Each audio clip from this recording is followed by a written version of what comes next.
Brother. Mainstream media. Government cover-ups. You want answers? Well, so does he. He's Alex Jones on the GCN Radio Network. And now, live from Austin, Texas, Alex Jones. So this twit on one of Canada's biggest stations, 77 AM, 770 AM, The World Tonight with Rob Breckenridge, syndicated transmission. He basically copied a bunch of Pentagon disinfo that's on the, quote, debunking sites and out of the Pentagon-run Hearst Publishing, Popular Mechanics, all lies. And joining us till the bottom of the, until the end of the hour, top of the hour, is Paul Joseph Watson. Yeah, you won't hear him here for 6 months, and you might hear him 3 days in a row. That's how we do it here. Paul, excellent story up on prisonplanet.com. I saw this last night, sent him the story at about 1 a.m. when I was working. He got up early England time, Greenwich Mean Time, and put his own info into it and expanded it. And I just pointed out that everything he claims in this Jesse the Truther Ventura story is a fraud and a lie. Now, he may believe the fraud and the lie, but nevertheless, the info he puts out is bull. So every time they counter us with fraud and straw men, we always have to counter back. That's how you defeat the enemy. You give fight each time. Paul Watson, break it down. Hello, Alex. Good to be back. Yeah, this guy's he's up there in Calgary, Canada. He's been from what I can see, he's been a hardcore debunker for at least a year. After writing the article that's on prisonplanet.com about his ridiculous debunking tactics against Ventura, I actually went and listened to some interviews that he did that are on Google Video. And the claims that he makes in those are just as ludicrous as the claims he makes in this article. For one, he says that WTC-7, Building 7, collapsed not in 7 seconds, as every single video from every single angle shows, but he claims it took 18 seconds to collapse, which is an outright lie. Anyone with 2 eyes that has watched any of the videos can see that. He also says that WTC-7 did not collapse in its own footprint, which, if you take the demolitions industry definition of what constitutes collapsing in its own footprint, then it doesn't significantly damage any of the buildings around it, which Building 7 did not. It fell straight down in its own footprint. We got the high-resolution photographs of the rubble of WTC-7 around, 18 months ago, right up close to the rubble, and you could see that it was just piled on top of itself. It was in its own footprint. So I listened to watched the videos on Google Video, listened to the radio show, and basically this guy Breckenridge likes the sound of his own voice. He had a debate about it with Nathan Moulton of Calgary 9/11 Truth, who basically couldn't get a word in edgewise because this guy just ran on talking over him, and that's what he does, spewing these lies. So if you read the article that I put up there today, Breckenridge is basically making the point that the collapse of Building 7 was not suspicious because other buildings around the Twin Towers were destroyed when the Twin Towers collapsed, which, for a start, yeah, they were destroyed, they were scooped out, but not one completely collapsed, and certainly none of them collapsed until weeks after, when they were deliberately demolished. The foundations were still standing. But the most bizarre example he points to is St. Nicholas Church, which if you look at the picture that I posted of it on prisonplanet.com, is basically a 4-story church building. It's not much bigger than a lot of people's houses. But by the way, it's one of those old-fashioned churches in New York. It only looks like, with all 4 floors, that it might be 5,000 square feet. It's tiny one-rooms on top of each other. You've got a tiny 60-person sanctuary in the bottom. Then you've got where the church mission is, and then you've got 2 floors for the pastors to live in. It's a classic mission church. It's an old antique. That's why they didn't destroy it. I mean, it literally, in fact, I looked it up online.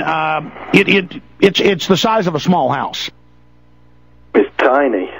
And it's right in the shadow of the South Tower, giant 1,300 feet tower is right next to it. You could literally throw a stone and hit the South Tower if you were standing there. But he says obviously this building was destroyed on 9/11 because it's basically an ant compared to a giant woolly mammoth in comparison to the South Tower of the World Trade Center. Of course it was destroyed. But WTC-7 was a 47-story skyscraper that would be the biggest building in most major cities. And by the way, the church is an old stucco brick building about 150 years old. So you've got a little bitty brick building, but he doesn't show photos. He says the huge church was destroyed. No, he's careful not to show any photos of it because it looks absolutely ridiculous in comparison to a 576 feet tall skyscraper, which was, nearly 400 feet away from the North Tower, which was the nearest It's the biggest tower. building in 33 states. Exactly. So that's his big example of how these other buildings were destroyed. So why is it inconceivable to say that WTC-7 was destroyed? The other ones he cites are WTC-3, which is otherwise known as the Marriott Hotel. Now, the picture that he links to is from a different angle. The one I've got, which is after both towers have collapsed. And bear in mind that this is WTC-3, and you'll see on the map that's posted there, it's sandwiched right in between the towers.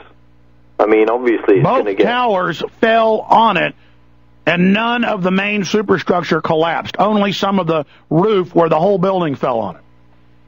Yeah, it's got a big slice. It's basically sliced in half, but it's still not... The foundations have not collapsed, and certainly not at free fall speed in 7 seconds, not 18, like Building 7 did. So and it's a smaller building that had fires that burned for 6 weeks.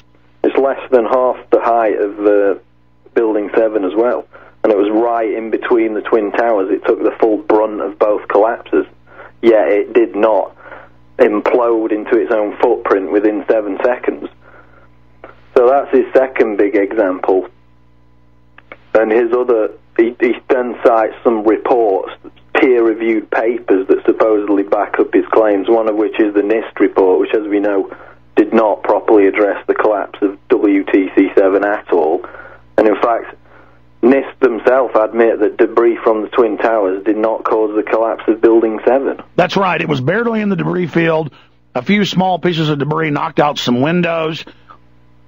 Dust field hit it. They admit all of that, but he just says NIST gives all the reasons and disproves it. But if you actually read the 10,000-page report, as scholars and many others have done, it says we believe bombs could have been in the building.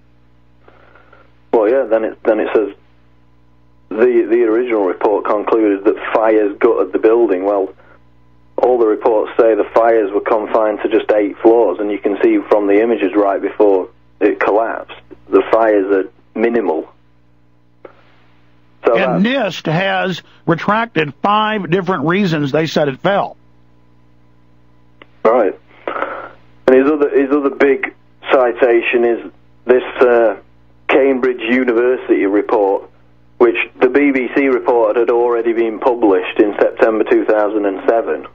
It seems like they were quite eager to get it out there because it wasn't actually published until 5 months later, in February of this year.